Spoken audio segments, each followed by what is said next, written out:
Okay. All right. Okay. Yeah. I've kind of gone through some of this stuff. I noticed the one thing. This one thing. Your synopsis on the fallacies and the racism in Amistad was a lot longer and more detailed than the one in Zombieland. So let's get that straight out first. Okay.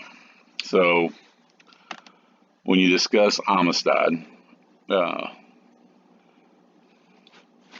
the facts are not in dispute because those are on the record, what you're saying. And I look, he has license to change it whatever he wants. In my, just me. I mean, he wants to make it more of a black empowerment movie, right? Where you have the black character by Morgan Freeman and the white character by that British guy, German guy, whatever he is, coming together, to fight it, and then they hire the lawyer played by McConaughey, right? He's kind of he's a doofus, right? He's the white dude's a doofus.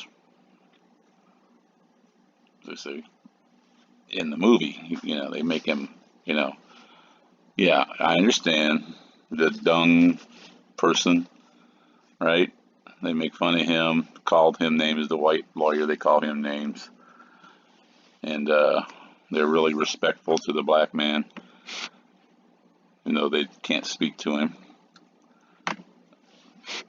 But yeah, I understand. It's the hidden thing is that um, I don't know, it was a dung something they ever call him, dung collector. So the issues I have, and the one thing, so you're right that the speech and everything that never happened. They never met with the president. Black people were not allowed in the courtroom. There were not black people standing outside. There were not all these black and white people living together, walking down the street, same churches and stuff like that.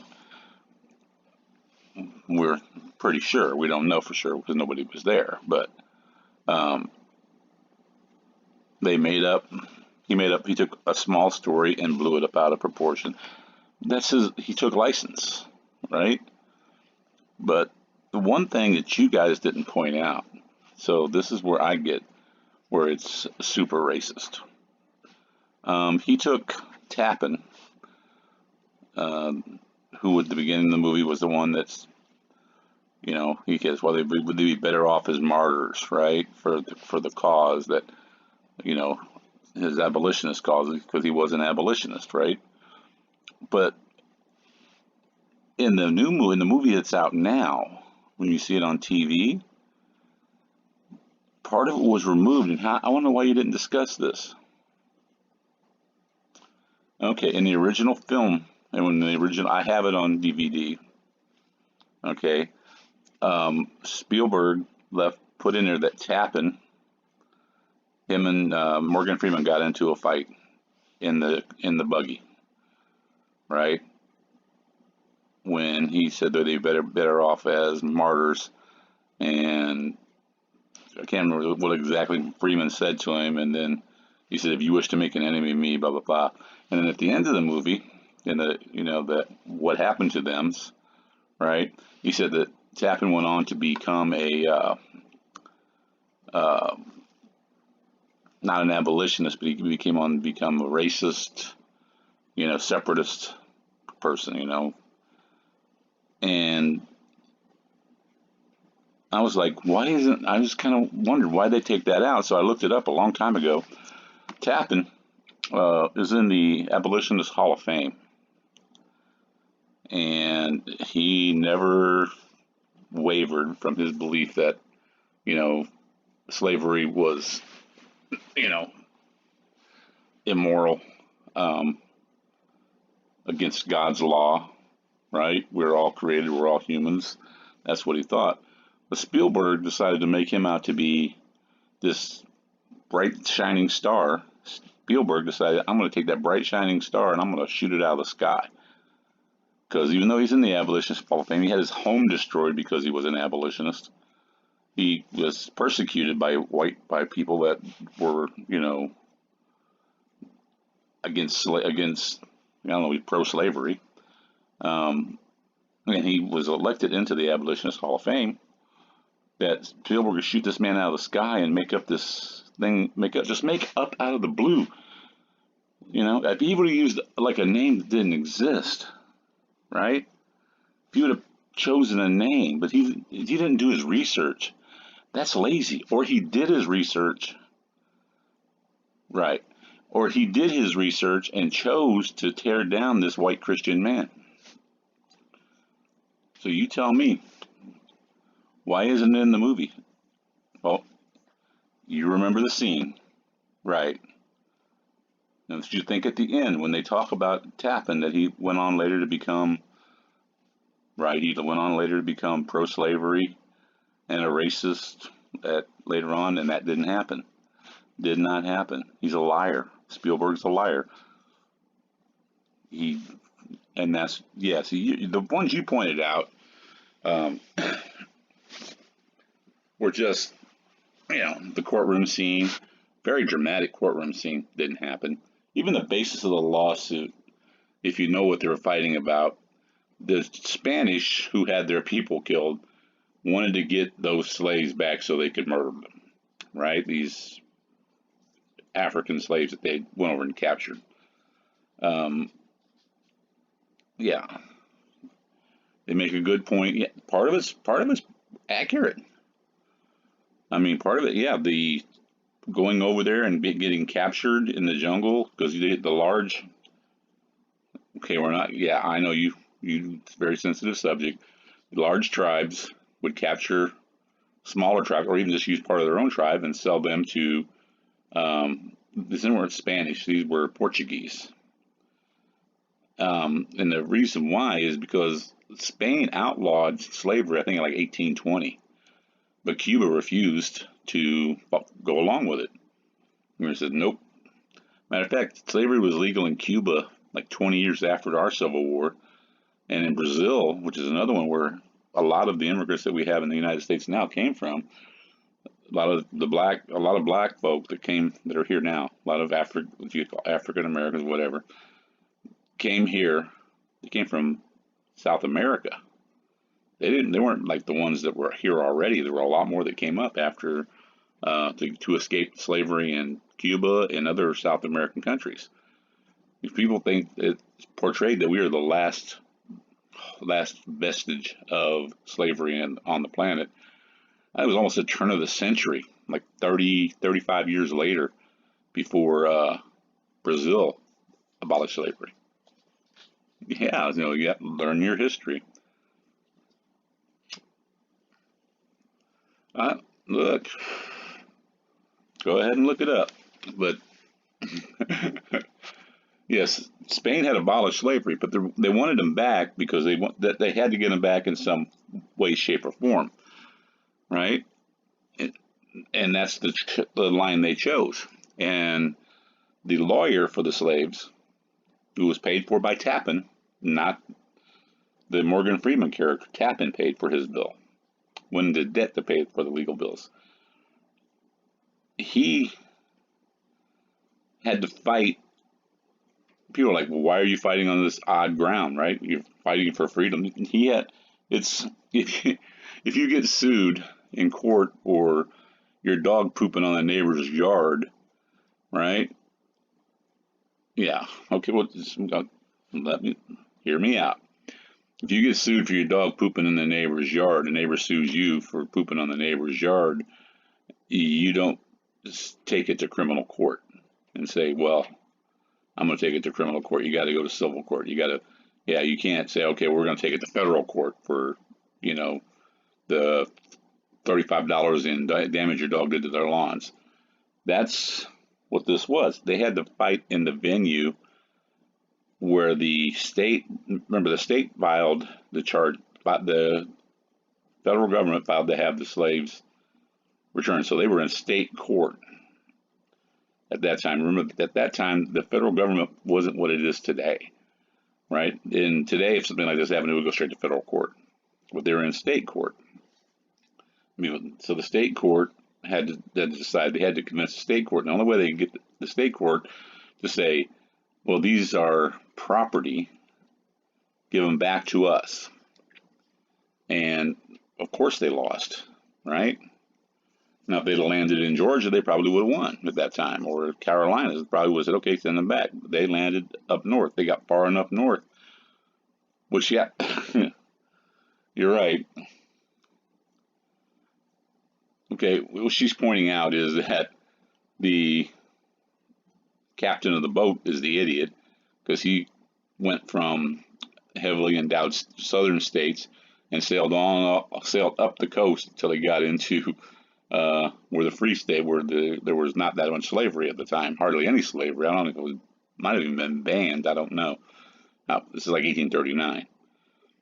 But back to the subject you're talking about. This is the one point about that. I see the things you're trying to what he's trying to do in the movie. The British are great people, right? They're anti-slavery. Yeah, have you heard of India? And what are people at that time in Britain called? They were called subjects. And when they banned slavery, did all of a sudden everybody become a subject? You were not a subject of India, you were a subject of the British. In Canada, you were a British subject. And you were still bound by their laws, the king's laws, even at that time. People don't understand that. You were not a free citizen, you were a subject to the king, right? Now, you went out and worked your life and, whatever money you want, but he could come by it, they could come by it. A royal could come by and say, your property belongs to me.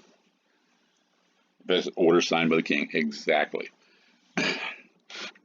That's kind of oversimplifying it, but still, you get the point. But my point is why did Steven Spielberg go after this white guy, white Christian guy, hero, and try to tear him down and just totally change what he did? Well, yeah, he hates white people. He hates Christians. I got that. You guys have proven that point. But yeah, you see in here in the movie, yeah, a lot of inaccuracies. But the inaccuracies don't matter. Again, they didn't go around on trains doing whistle stop tours. No, they didn't allow black people into you couldn't. Two black guys. It was Morgan Freeman and Cinque. They went to the ex-president's house. That didn't happen. None of that happened. Cinque wasn't in court. At that time, they didn't allow black people in the courtroom. Even if you were a defendant and charged with a crime, you weren't in the courtroom. Right. So, legal history and actual history, you look at the legal history, you say, okay, actual history, like how many slaves got sent back. There were some that were sent back. There were children, but they were sent back. So, you look into the Lewis Tappan thing, right? You remember the scene. You remember what was written. Why isn't it? Why, when you watch it on TV now, it's not there? Yeah, well, find it, Google it. Yeah, and that's the biggest point of his utter hatred and disdain for Christians, is to take a Christian hero, a Christian abolitionist, and turn it around and go, this man turned him evil in the movie, and then said he became evil later on. This is the Spielberg. You're a disgusting little man for doing that. The other stuff they showed me, yeah, I got that. They see it, I don't. This I saw. The stuff they were talking about, like Saving Private Ryan and Glory and other things. I don't know if that was his movie or not, but yeah, a lot of your movies, you're a disgusting little man for doing that. That's ridiculous. Anyway, okay, let's move off of that because there's so much to go through. Don't want to make this like a 4-hour thing. Okay, Zombieland Double Tap. Now that's one I watched, and I read your synopsis and I watched the movie. Okay, you're right. Um, Homers in both movies are always first they make fun of Texas, right? Garland, Texas. That's just Garland, Texas, right? Abandoned hick town, and then they make fun of the all the white guys in the movie running around. They were all fat white guys, and cut their heads off. Yet there's two little girls sitting in the back. Yeah, it's a stupid zombie movie, but I get what your point. The Homers are white guys, fat white guys. In the second movie, same thing. First scene, yeah, it's a Homer goes out, sticks his tongue on something, and a black woman cuts his head off. Stupid white guy, black woman chops his head off. I understand. Yeah, it's sending a message. That's what we need to do. These white Christian men chop their heads off. Exactly. Yeah. Then your second thing you brought up is the little Jewish girl, little blonde Jewish girl in there with plays an airhead. Is Yeah, she's wearing a Christian cross, and when she's on the bed talking about having sex, and the guy goes, no, she goes, it's because of Jesus. I know ways around that, and winks at him. So yeah. So the stupid white girl, who's actually being played by a stupid Jewish girl. I don't know her, but they say act. You have to embrace the part. Then she embraced that one. That's really right. Exactly. So, and it's there. It's front and center, right? Yeah, the Christian girl's an idiot, even though the young girl in there isn't there's two Jewish girls and a Jewish guy, right? And then you have the psycho racist Rosette, was it Rosario Dawson or whatever her name is? Yeah. Yeah, she's just a psycho racist. But yeah, you proved that she was a psycho racist. Well, yeah, just you can tell by what she says. Her actions, the stuff you sent me, she's a psycho racist. But yeah, I got this. I mean, it was front and center when you said it. Okay, look for the Christian cross. Yeah, there you go. And then Woody Harrelson, who plays, he's a white guy, gets upset at the little peacenik from Berkeley and wants to kill him. Right, right. He's yeah, thank God for rednecks and all that good stuff. Right, he's just a psycho. He's, you know, not too bright, a really good, just all he's good for is killing people. And the little Jewish guy is the one that's, I have my rules, I have plans, you know. Yeah, yeah, I understand. It's covering up Abraham Lincoln's eyes for the Jewish man, right? And then he's defending Abraham Lincoln, but but the little white girl laying on the bed says, "Cover up his eyes. I don't want to see Abraham Lincoln." Subtle, subtle dig at white people that do not like, the freeing of the slaves. I got you.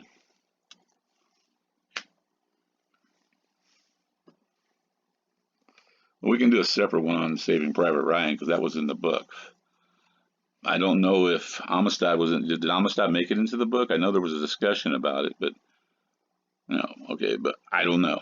All right, but yeah, I understand that. So every movie, and I went through A to Z. Yeah, so I said to make it short, we would do an A movie and a Z movie just so I can, try and trick you to find a Z movie. Yeah, and the one I thought you would come up with was World War Z.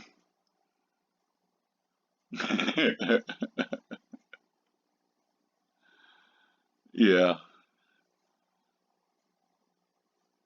I, Brad Pitt. Yeah, I, there's some balance in there someplace sometimes, where the World War Z movie was, everybody was all these zombies coming after people, right? Because to make up zombie movies, right? But this one here, yeah, I got you. All right, so you proved Hollywood racism from A to Z. We can go through a lot of different movies, and we'll probably go through a few more.